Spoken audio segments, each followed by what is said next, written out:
সামনেই পুজো, আর পুজোর ছুটিতে যাবেন নাকি দক্ষিণ ভারত? তামিলনাড়ু কেরালার কিছু জনপ্রিয় জায়গা এই ভিডিওতে আপনাদের শেয়ার করব। তামিলনাড়ুর কোদাইকানাল অপূর্ব সুন্দর প্রকৃতিকে আপনারা খুব কাছ থেকে উপলব্ধি করবেন। চোখের সামনে দিয়ে দেখবেন মেঘ ভেসে যাচ্ছে। এরপর রামেশ্বরম চলে আসুন। আর এই যে ট্যুরটা আপনারা কোথায়, কবে, কতদিন থাকবেন সমস্ত ডিটেলস আমি এই ভিডিওয়ে শেয়ার করব। কেরালার ব্যাক ওয়াটার আপনাদের অপূর্ব লাগবে, তার সাথে আছে আরব সাগর। অপূর্ব অপূর্ব বললেও কম বলা হবে। তাহলে চলুন ভিডিওটা আমরা শুরু করি একদম হাওড়া থেকে। হাওড়া থেকে চেন্নাই মেল ধরে আমরা চলে গিয়েছিলাম ফার্স্ট চেন্নাইতে। চেন্নাই সেন্ট্রাল স্টেশনে নেমে আমরা অটো নিয়ে চলে গেলাম চেন্নাই ইগমুর কাছে একটি হোটেল। হোটেলটি ছিল হোটেল VS। স্ক্রিনে আমি ফোন নাম্বার দিয়ে দেব। আর এখানে আমরা চেন্নাই ইগমুর পাশে থাকলাম কারণ পরের দিন আমাদের তেজস এক্সপ্রেস আছে, যাতে ভোরবেলা ট্রেন ধরতে সুবিধা হয়। হাঁটা পথে খুব কাছেই আমরা স্টেশনের কাছেই ছিলাম। মোটামুটি হোটেলটা ভালো, তো এসি নিয়ে একটু ঝামেলা হচ্ছিল, বাট মোটামুটি থাকার মতো। আপনারা প্রচুর হোটেল পেয়ে যাবেন, আমরা আগে থেকে বুক করিনি, এসেও বুক করতে পারবেন। সন্ধ্যার দিকে চলে গেলাম আমরা মেরিনা বিচে। চলে এসেছি মেরিনা বিচ। সন্ধ্যা হয়ে গেছে, সমুদ্রের কি ঢেউ, অনেকটা হেঁটে আসতে হয়েছে আমাদের, বাট ফাইনালি সমুদ্রের ধারে এসে পৌঁছালাম। কারণ আমরা যখন বাস থেকে নামি, মানে বাস থেকে নামার পর প্রায় 2 কিলোমিটার হেঁটে এখানে এলাম।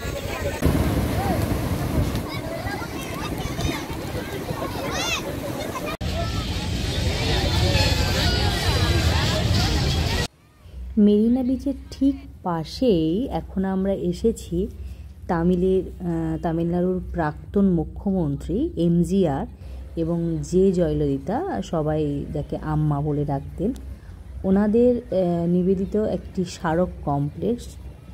তো এই স্মারক কমপ্লেক্সটি বিশাল বড় এরিয়া নিয়ে।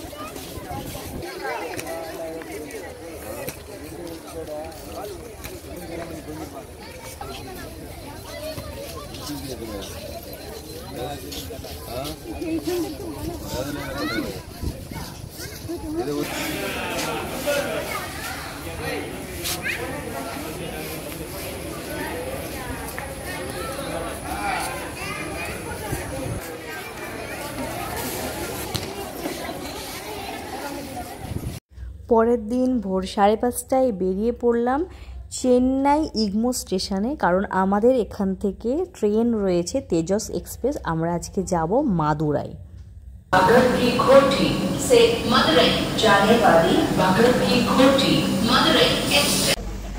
আমাদের প্রত্যেকের সিটে নিউজ পেপার দেওয়া, বাট কিছুই বুঝতে পারবো না আমাদের সিট কোথায়।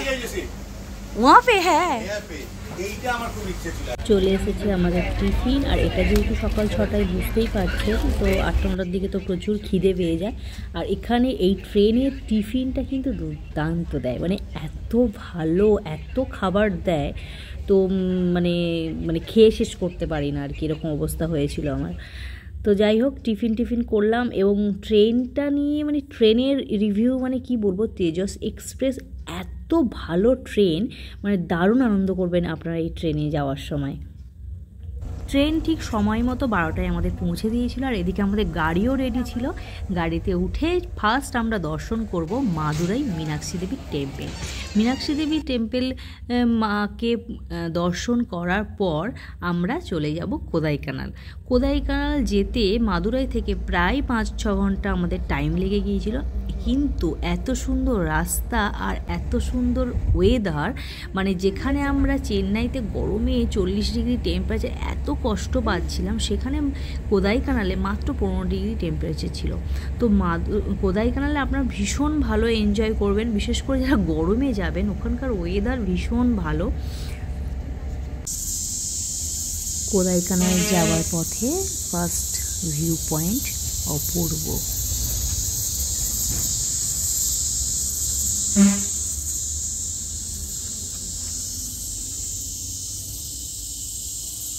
ওই দেখুন সামনে পাহাড় দেখা যাচ্ছে, দারুণ রাস্তা, জাস্ট মুগ্ধ হয়ে যাবেন। চলে এসছি আরও একটা ভিউ পয়েন্টে, অপূর্ব সুন্দর এখানে ঝর্ণা।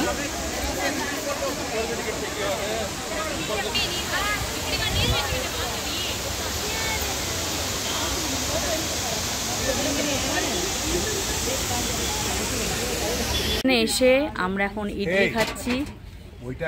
কিরে কেমন লাগছে বল খেতে?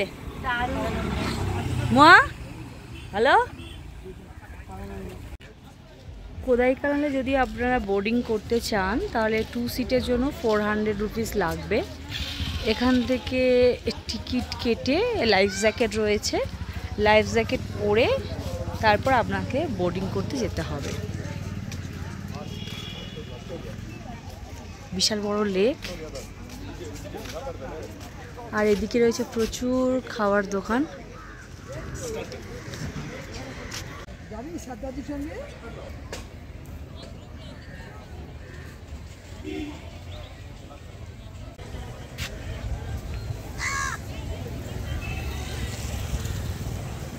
ওয়েদার এখানে সবসময় এরকমই থাকে, হঠাৎ করে বৃষ্টি,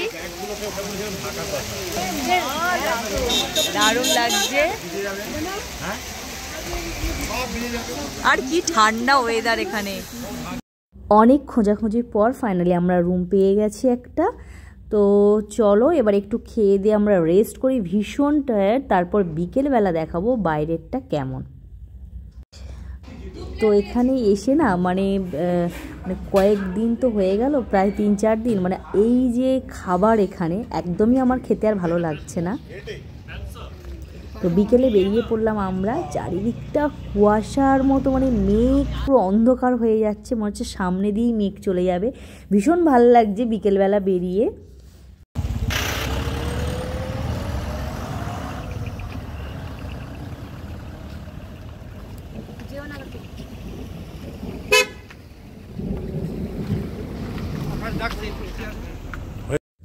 যে লেকটা আপনারা দেখেছিলেন, ওই লেকটার কাছে যে হোটেলগুলো আছে ওটা একটু বেশি ভাড়া। তো আমরা লেক থেকে প্রায় 1.5 কিলোমিটারের ভিতরে এসেছিলাম। তো আমরা যে হোটেলটা নিয়েছিলাম এর আশেপাশে দেখছেন এখানে প্রচুর হোটেল রয়েছে, তবে একটু ভিতরের দিকে আসলে কি হয় হোটেল ভাড়াটা একটু কমে যায়। তো আমরা যে হোটেলটায় ছিলাম আমরা 4 জন মিলে একটা রুম নিয়েছিলাম 4 বেডের। তো এখানে 4 বেডের এসি রুম নিয়েছিল 1,500 টাকার মতো। তো এখানে গরমের সময় আপনারা এলেন না, যদি 2 বেডের নেন বা 4 বেডের নেন তো ভাড়া ওই 1,500 বা 1,800 টাকা এরকম ধরে রাখুন, কারণ এর থেকে এরা কমায় না।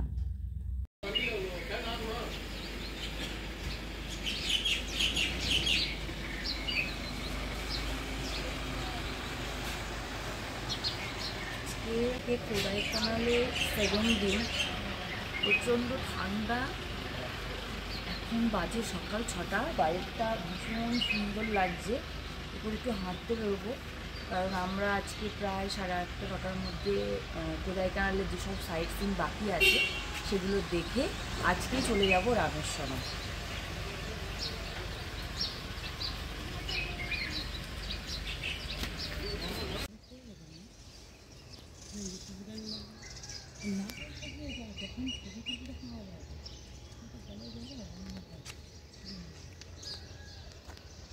কোদাইকানাল থেকে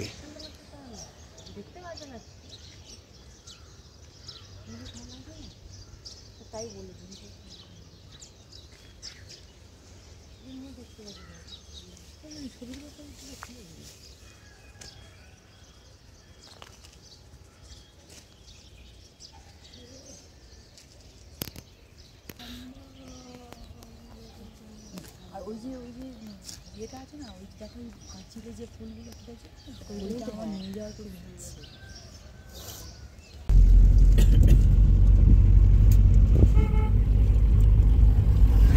আমরা কোদাইকানালের আজকে 2nd ডে, সকাল সকাল বেরিয়ে পড়েছি সাইট সিনের জন্য। আর ফার্স্ট যে সাইট সিন যে ভিউ পয়েন্টের কাছে আমরা এসেছি,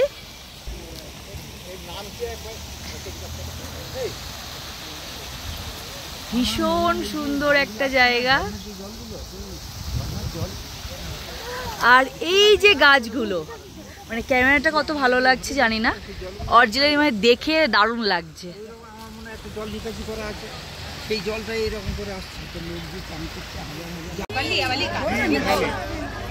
হ্যাঁ, গ্রিন ভ্যালি। এখন আমরা গ্রিন ভ্যালি যাচ্ছি। এই জায়গাটার নাম আবার সুইসাইড পয়েন্ট। এর মধ্যে দিয়ে এলাম এবং সামনেটা দেখায়, এই জায়গাটার নাম সুইসাইড পয়েন্ট। পুরোটাই সাদা, কিচ্ছু দেখা যায়নি। এখন এই জায়গাটার নাম গ্রিন ভিউ পয়েন্ট, কিন্তু এর আগে এই জায়গাটার নাম ছিল সুইসাইড পয়েন্ট। বাইরে দেখুন পুরো মেঘে ঢাকা, কিছুই দেখতে পাচ্ছি না, পুরোটাই সাদা, পুরোটাই সাদা।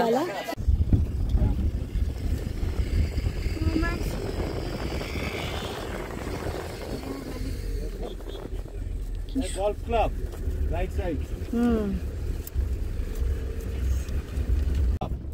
Golf club. আর এইটা যখন আপনি স্কেটিং হয় বুঝলে তো, তারপরে ইয়ে করবে ঘন্টা। ও, এগুলো পুরো বরফ দিয়ে ইয়ে হয়ে যাবে, এগুলো হয়ে যাবে তখন ওরা ওই বরফের মধ্যে এগুলো বরফ পড়ে এখানে পুরো শীতকালে। ভর্তি হয়ে যাবে।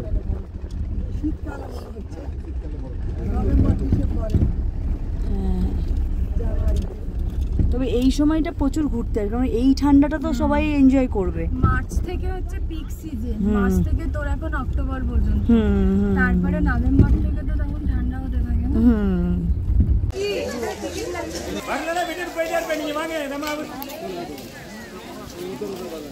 পিলার রক,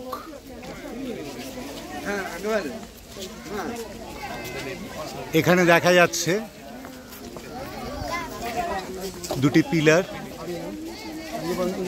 পুরো মেঘে ঢেকে যাচ্ছে, এই জন্যই এটির নাম পিলার রক। অবশ্যই এখানে আসবেন, এলে টিকিট 10 টাকা। কি লাইন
গুনা ভিউ পয়েন্ট। চলে এলাম পাইন ফরেস্ট। আমার তো দারুণ লেগেছে এই জায়গাটা। আর এখানে প্রচুর বানর ঘুরে বেড়ায়, মানে ওরা যদি ফোন বা আপনার ব্যাগ যদি এমনি ওপরে গাড়ির উপর তোলা থাকে নিয়ে পালায়, ফোন বা যে কোনো ব্যাগের চেন পর্যন্ত ওরা খুলে দেয়। তো মারাত্মক অভিজ্ঞতা হয়েছিল, বাট জায়গাটা অপূর্ব।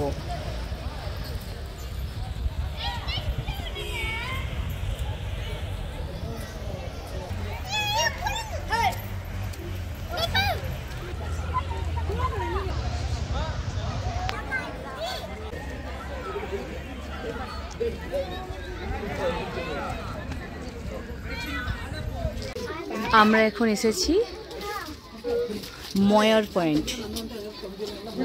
মেঘগুলো শুধু দেখুন কি সুন্দর ভেসে ভেসে আসছে। ওয়াও, এইটা দেখাও মা, দেখুন এটা কি অপূর্ব লাগছে। এখন আমরা ওয়াচ টাওয়ারের ওপর রয়েছি। আর এই দিকটা পুরো মেঘে ঢেকে আছে।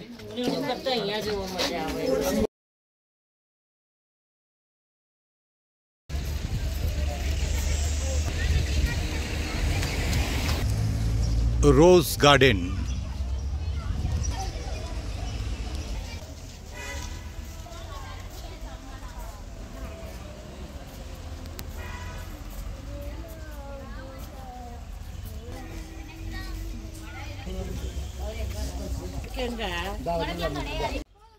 যেহেতু আমরা এপ্রিলে গিয়েছিলাম, রোজ গার্ডেনে 50 টাকা দিয়ে টিকিট কেটে আহামরি কিছু ভালো লাগেনি। মনে হচ্ছিল যে এর থেকে আমাদের ইকো পার্ক অনেক ভালো।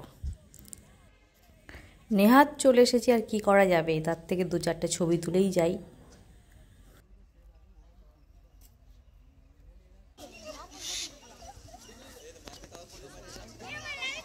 এরপর আমরা রওনা দেব রামেশ্বরম, কারণ কোদাইকানাল থেকে রামেশ্বরম কিন্তু প্রায় 7-8 ঘন্টার রাস্তা। এই তো বাবা দেখো, এটা পাওয়ান ব্রিজ, এটা তো গাড়ি যাচ্ছে পাশে, এটা রয়েছে ট্রেন, পুরো ব্রিজটা নড়ছে, আর একটা হাঁটার রাস্তাও রয়েছে। আমরা রয়েছি হোটেল সেন্থিল আন্ডাভা, আর ওই হচ্ছে মন্দির। হেঁটে একদম 1 মিনিট 100 মিটার দূরে। আর সকাল 7টা বাজে, এখন সবাই মন্দির দর্শনে বেরিয়েছি, দারুণ লাগছে, ওয়েদারও ভীষণ ভালো। এই আমরা মন্দিরে ঢুকলাম, এটা 4 নম্বর গেট, আর ঢুকেই ভীষণ সুন্দর মন্দিরটা। এরপর যাব মহাদেব দর্শন করব। ওং নমঃ শিবায়, ওং নমঃ শিবায়। রামেশ্বরম মন্দির অপূর্ব অপূর্ব। আমরা মন্দির দর্শনে চলেছি সকালবেলা।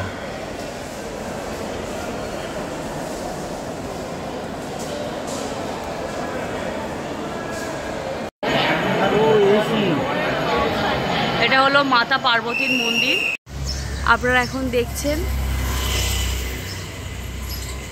এই যে মন্দিরের একদম উল্টো দিকে দেখুন রয়েছে বাঙ্গুর যাত্রী নিবাস। এই যাত্রী নিবাস, এখানে কোনো ফোন নাম্বার দেওয়া নেই, না দেওয়া আছে, এখানে কন্ট্যাক্ট নাম্বার রয়েছে, আপনারা যারা আসতে চাইবেন এখানে কন্ট্যাক্ট করে নেবেন। আর এই মন্দিরের উল্টো দিকে এখানে প্রচুর দোকান আছে, খাওয়ার দোকান, প্লাস এখান থেকে একটুখানি হেঁটে গেলে, মানে মন্দিরটা যখন এই বুঝতেই পারছেন মন্দিরের সামনেই রয়েছি, এখান থেকে প্রচুর মানে হোটেল আপনারা পেয়ে যাবেন অ্যাভেলেবেল। রুম বুক করে আসে না, যারা রুম বুক করে আসবে না, আমিও যেমন রুম বুক করে আসিনি কালকে, রুম এখানে সবসময় অ্যাভেলেবেল থাকে। হোটেল পান্ডে, এখানে সব ধরনের খাবার পাওয়া যায়, এখানে রুমও অ্যাভেলেবেল রয়েছে। আটচাই মুনাল বিচ যাবার পথ, লেফট সাইডে বঙ্গোপসাগর, রাইট সাইডে ভারত মহাসাগর। দুই সাগরের বুক চিরে চলেছে সুন্দর পথ।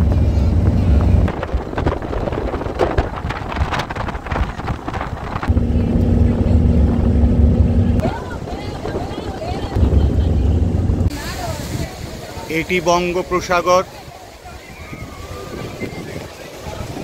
আর এই ভারত মহাসাগর, তাদের মিলনস্থল। অপূর্ব লাগছে জায়গাটা।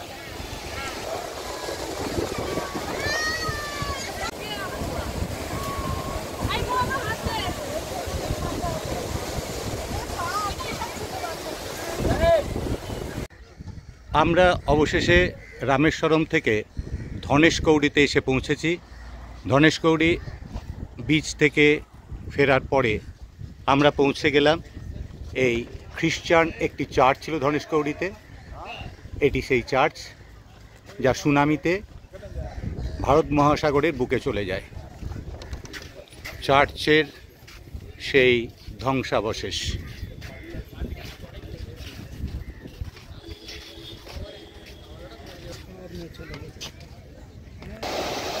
ধনেশগৌরী আরব সাগরের ভারত মহাসাগরের দৃশ্য।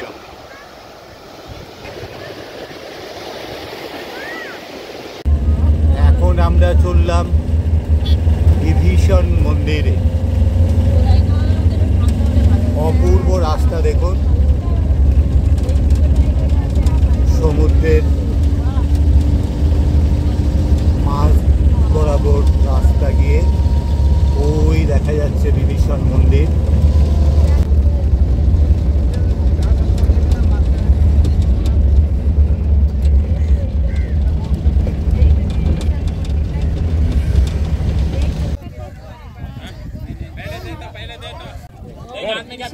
अंदर है, राम जी का बनाएगा पत्थर है। आपको सवेरे को पूजा करिए, सुकून मिलेगा। पानी में डालो, बाद में देखो ये क्या आदमी का 20 रुपया।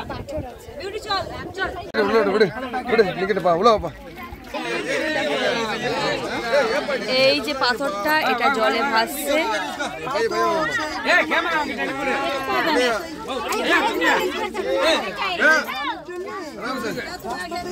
जय श्री राम।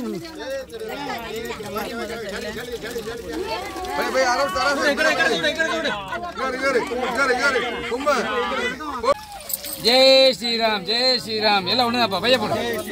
जय श्री राम, जय श्री राम। अपने आवाज बाबा अभी हमें बात बाबा चल लगे ना बाबा। जय श्री राम बाबा, वेटर के भैया। जय श्री राम, जय श्री राम बाबा बोल पा। जय श्री राम बाबा बाबा। जय श्री राम, जय श्री राम। बड़ा वेट।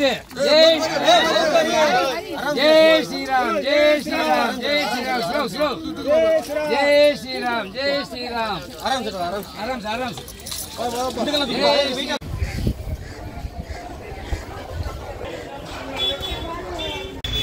এখন আমরা চলে এসেছি doctor APJ Abdul Kalam house. এই হচ্ছে ওনার বাড়ি। এইবারে আমরা বাড়িতে ঢুকবো। রামকুণ্ড এটা, এখানে কি রাম স্নান করতো?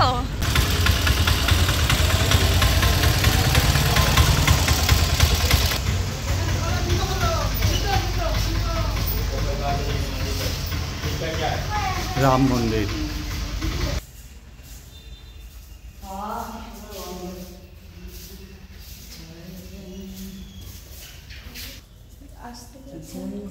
রাম মন্দির।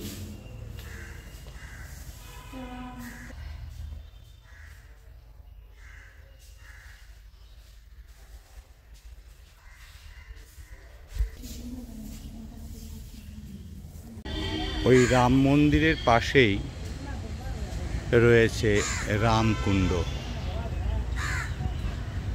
এটিকে বলছে রামকুণ্ড। নটরাজ মন্দির।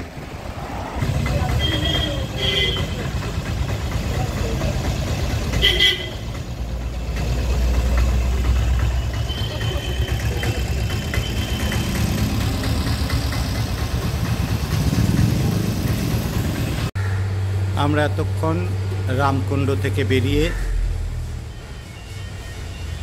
পঞ্চমুখী হনুমান মন্দির, তারপরে গেলাম নটরাজ টেম্পল, এখন এসেছি লক্ষণকুণ্ডতে।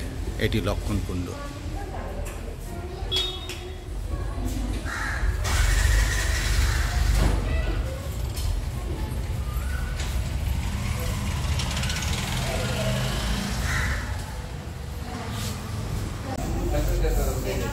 এই মন্দির, এখানে ক্যামেরা অ্যালাউ নয়, তাই ভিতরে আর শিবলিঙ্গ আমি দেখাতে পারছি না। এটা হচ্ছে আমাদের হোটেল। ফার্স্ট দিন অনেক রাত্রে এসেছিলাম, তাই আমাদের ভিডিও করা হয়নি। রুমগুলো ভালো, ভীষণ সুন্দর রুম, পরিষ্কার, আর বাথরুমটাও খুব সুন্দর।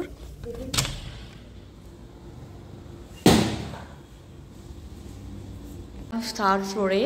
আর এটা হচ্ছে আমাদের 3 বেডরুম। বেড ভীষণই সুন্দর। এখানে ড্রেসিং টেবিল রয়েছে, টিভিও রয়েছে, ওদিকে রয়েছে বাথরুম। আমরা হোটেল সেন্ট্রিলে ছিলাম, আর ওর পাশেই রয়েছে ভেজ রেস্টুরেন্ট। এখানকার খাবার একটু কস্টলি, কিন্তু খাবার কোয়ালিটি খুব ভালো ভেজ, তবে খুব একটা অসুবিধা হবে না, কারণ বাকি জায়গাগুলো তো ওই রকম ভালো কোয়ালিটি হবে কি হবে না, এখানে খুব ভালো খাবার কোয়ালিটি।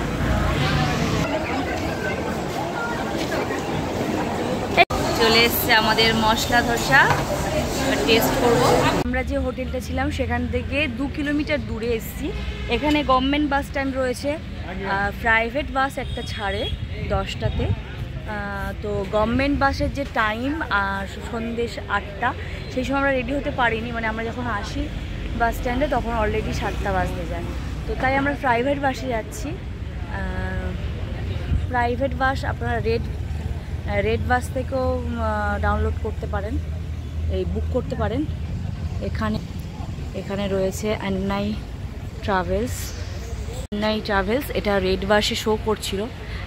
অ্যাকচুয়ালি আমি বুঝতে পারছিলাম না যে বাস স্ট্যান্ডটা কোথায় আছে, সেক্ষেত্রে বাস স্ট্যান্ড খুঁজে যদি না পাই, তাই ফোন থেকে টিকিট না কেটে এবার চলে এসেছিলাম এই অফিসে। এখান থেকে এসেই টিকিট কাটলাম। আর আমাদের মুয়া যেহেতু 9 ইয়ার্স, তাই এদের জন্য হাফ টিকিট রয়েছে, যেটা আমি ফোন থেকে কাটলে হয়তো পারতাম না। যাই হোক, দেখা যাক, 10টা বাজলে আবার উঠবো। আমাদের প্রায় 6-7 ঘন্টা লাগবে, বোধহয় আমরা 5টা নাগাদ পৌঁছাবো। আর গভর্নমেন্ট যে বাসের টাইম রাত 8টা, সেক্ষেত্রে রাত 8টায় আপনি যদি ওঠেন 6 ঘন্টা, মানে রাত 2টোয় নামবেন। তো সেক্ষেত্রে যদি হোটেল বুক না থাকে, রাত 2টোর সময় নেমে হোটেল নেওয়াটা খুব চাপে। তো আপাতত বাসের জন্য অপেক্ষা করবো এখানেই। আমাদের বাস চলে এসছে সরম থেকে। আজকে আমরা যাচ্ছি কন্যাকুমারী। আমাদের রাত 10টায় বাস ছাড়বে, এখন রাত 10টা বাজে। তো চলো এবার বাস দেখা যাক। এই হচ্ছে আমাদের বাস, এই দিকটা ঘুমিয়ে যাওয়ার জন্য এটা বসে।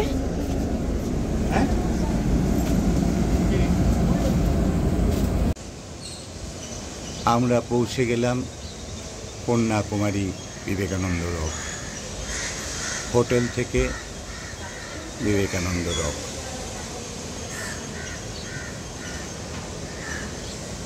হোটেলের রুম থেকে অপূর্ব লাগছে।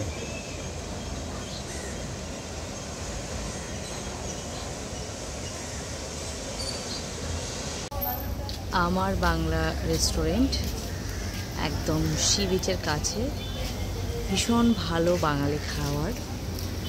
আর আমরা রয়েছি হোটেল অশোকা, এটা হলো হোটেল অশোকা। এখানে রুমগুলো ভালো মোটামুটি, এবং যদি আপনারা 3 বেডের রুম নেন তাহলে 1700 টাকা করে পড়বে, আর 2 বেডের রুম পড়বে 1400 টাকা।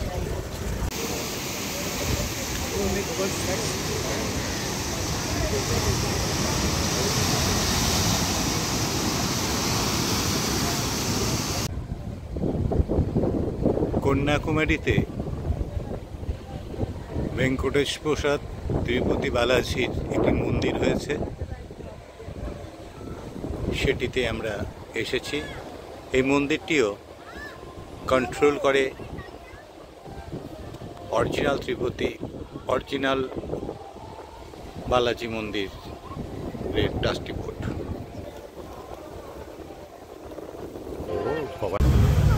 আমরা পৌঁছে গেলাম ভেসেলে করে বিবেকানন্দ রক। এই হচ্ছে স্কাই ওয়াক, আর এই তামিল কবি তার সাথে যোগ করা হয়েছে রকে। আমরা পৌঁছে গেছি 8টায় ছেড়ে সবে পৌঁছাচ্ছি, এটা এখন 8টা10। প্রথম যাত্রী, প্রথম ভেসেল, এক্সাইটমেন্ট প্রচণ্ড তার জন্য। বিবেকানন্দ রক, এখানে এই স্বামীজির মূর্তি আছে।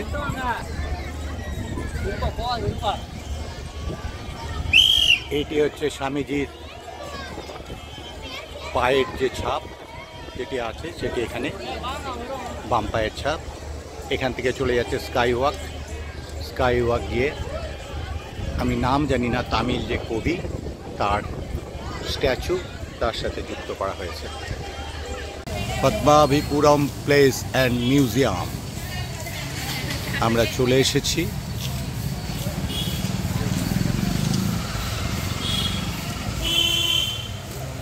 পদ্মাবলীপুরম প্লেস মিউজিয়াম আমরা চলে এলাম। এই entry.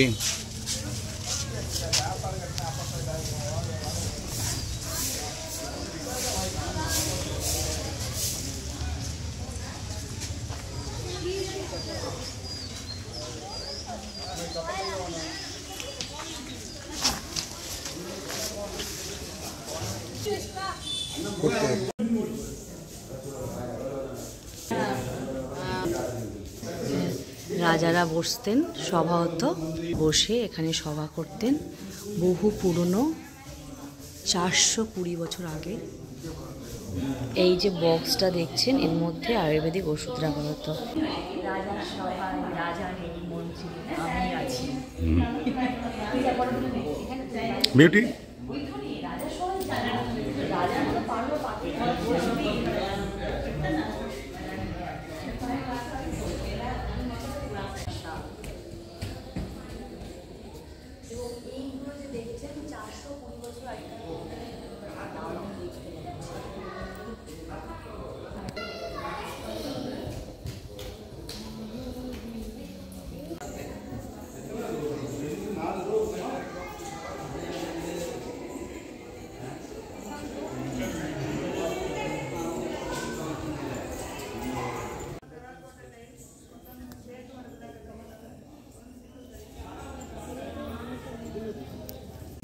For herbal, the filler is teakwood, the herbal wood.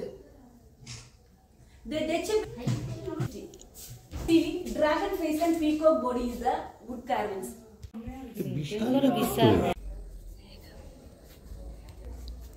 আচ্ছা, দিক থেকে এটা না নিচে পেমেন্ট बता दिया सब घूमना है तो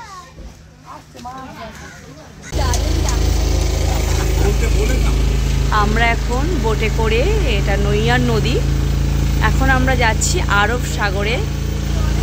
দারুণ ভালো লাগছে।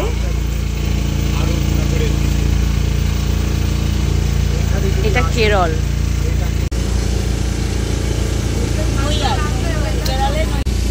আমরা কেরলে পৌঁছে গেছি।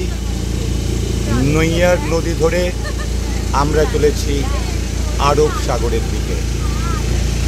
আমাদের এই বোট, আমি বোটের যাত্রীদের দেখাচ্ছি।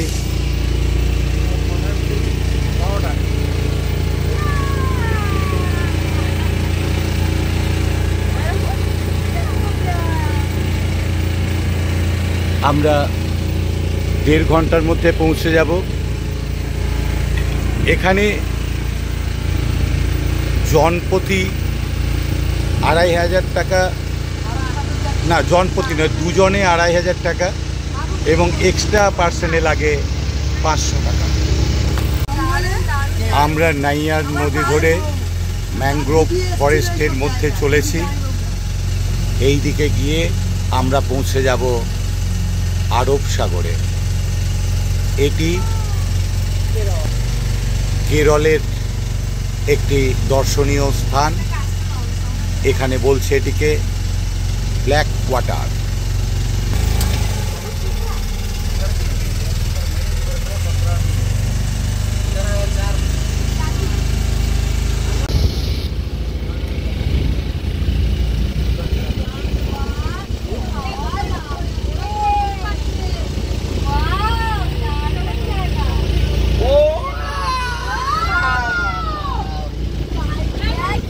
আমরা এখন নাইয়া নদী থেকে সামনে আরব সাগরে মিশে গেলাম। দারুণ লাগছে।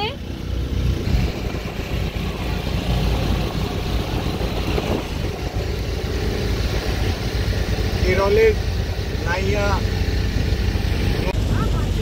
এই সেই মিলনস্থল। নাইয়া নদী এসে মিশছে আরব সাগরে। দারুণ লাগছে। যেমন জলের উচ্ছ্বাস, তেমন আমাদের মনেও উচ্ছ্বাস। এটাকে দারুণ এনজয় করার জায়গা। এখানটাকে বলা হচ্ছে এলিফ্যান্ট রক। ওই যে পাথরটা রয়েছে দেখুন, দেখে মনে হচ্ছে হাতি।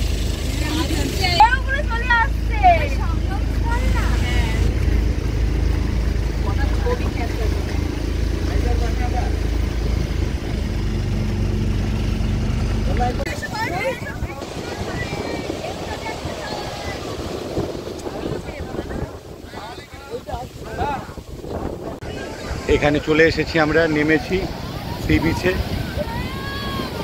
এটা হচ্ছে আরব সাগর। চলে এলাম কভালাম বিচে, দারুণ লাগছে। ভারতে যে 51টি সমুদ্র সৈকত রয়েছে, এটি রয়েছে 4 নম্বরে।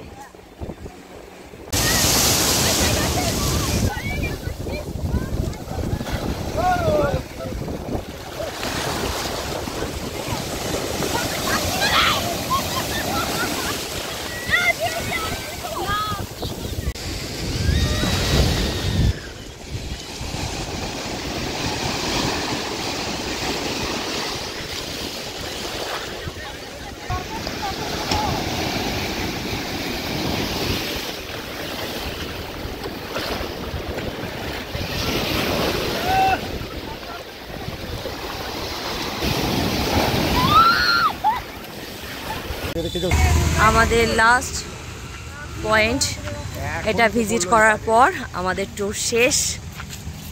আমরা এখন চলে এসেছি পদ্মনাভ টেম্পল। এর আগে আমরা যখন ট্যুর শুরু করেছিলাম সকালে, আমরা রাজার বাড়ি ভিজিট করেছিলাম, আর এটা হলো রাজার বাড়ির মন্দির। এই মন্দিরটা যারা আসবেন তারা অবশ্যই ধুতি সাথে করে নিয়ে আসবেন, আর মেয়েরা অবশ্যই শাড়ি পরে আসবেন। আমি একটা ধুতি কিনে নিলাম, এটা 80 টাকা দাম, আর ছেলেদের ধুতিটার দাম হচ্ছে 130 টাকা। তো এখানে অদ্ভুত নিয়ম যে মেয়েদের শাড়ি আর ছেলেদের ধুতি, যেহেতু আমরা শাড়ি পরে নেই তাই আমাদের এই ড্রেসের ওপর ধুতি পরতে হবে, এটাই হচ্ছে এখানকার নিয়ম। ট্যুরের শেষ দিন সকালে সানরাইজ দেখতে এলাম, কিন্তু মেঘের কারণে প্রতিবারের মতো দেখা হলো না। তো এই ট্যুরটা আপনাদের কেমন লাগলো অবশ্যই কমেন্টস করে জানাবেন, ভালো লাগলে শেয়ার করবেন। তো দেখা হবে নেক্সট কোনো ভিডিওতে। তো সবাই ভীষণ ভীষণ ভালো থাকুন। চলুন টাটা। আজকে দুপুরেই আমাদের ট্রেন, আর আমরা রওনা দেব হাওড়া স্টেশনে। Bye bye.